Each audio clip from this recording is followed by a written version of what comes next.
Listen to what Ken has to say. He says this is the worst experience that he's ever had with an insurance company. My name is Taylor Grant, and I'm here to talk to you about the denial of the day.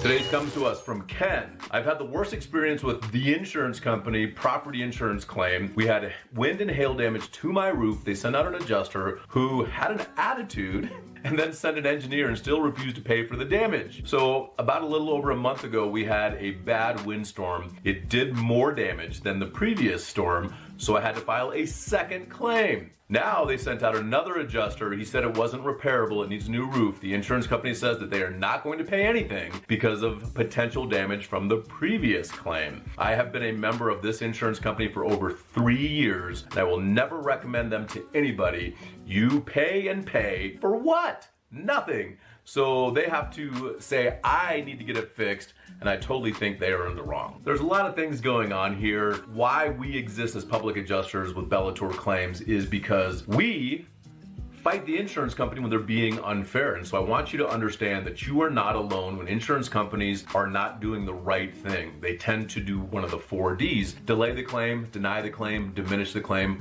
or force you to defend the claim, which means you have to go to court, get an attorney, and press your rights in court. That's not fair either, right? So if they're doing any one of these things, if they're delaying your claim, denying your claim, or diminishing, which means underpaying your claim, you need to get somebody involved that actually knows what they're doing, how to fight the insurance company, and more aptly be able to speak their language and what to say, and more importantly, sometimes what not to say. So too many cooks in the kitchen can make a mess. So if you need help with your property insurance claim, contact us at BellatorClaims.com. So what I want you to do is go to BellatorClaims.com, fill out the info sheet, and let us know how we can help you, and we'll give you a call and see what we can do to get your claim paid, because we want to help you win your claim. BellatorClaims.com, let us know how we can help you.